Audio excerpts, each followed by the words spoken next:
জাপানের মতো উন্নত প্রতিযোগিতামূলক বাজারে হালাল খাদ্যভিত্তিক ব্যবসা গড়ে তোলার সহজ কাজ নয়, তবে দৃঢ় মনোবল, সততা আর দীর্ঘ অভিজ্ঞতার মাধ্যমে সেই কঠিন পথকে সম্ভাবনার আলোয় রূপ দিয়েছেন বাংলাদেশি উদ্যোক্তা মহাসিন ভুইয়া সবুজ।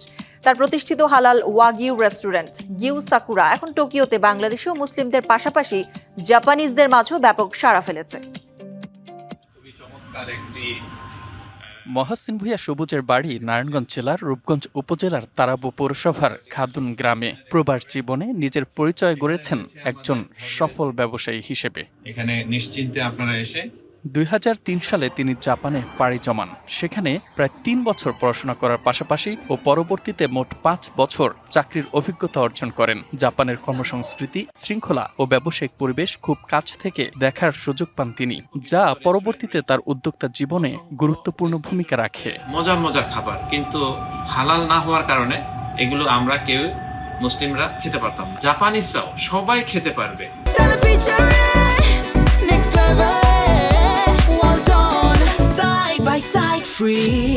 এমন একটি হালাল ওয়াগিউ ইয়াকিনিকু সাবু সাবুর দোকান সেই উদ্দেশ্যেই করা।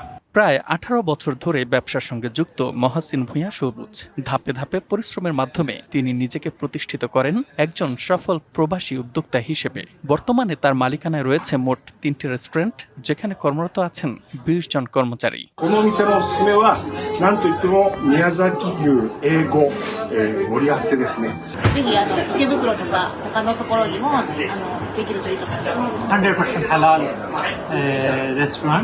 Very good atmosphere.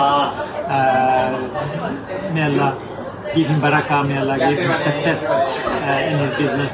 তিনি এর আগেও সফলভাবে 2টি জাপানিজ নুডলস রেস্টুরেন্ট হালাল তরিবুশি পরিচালনা করেছেন। প্রবাসে থেকেও নিজের সংস্কৃতি ও ধর্মীয় মূল্যবোধ বজায় রেখে ব্যবসা করা সম্ভব বলে মনে করেন সবুজ।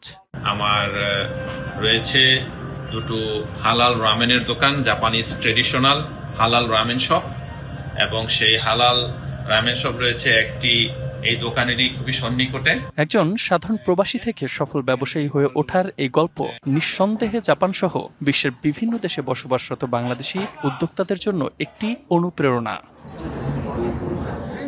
DBC news desk.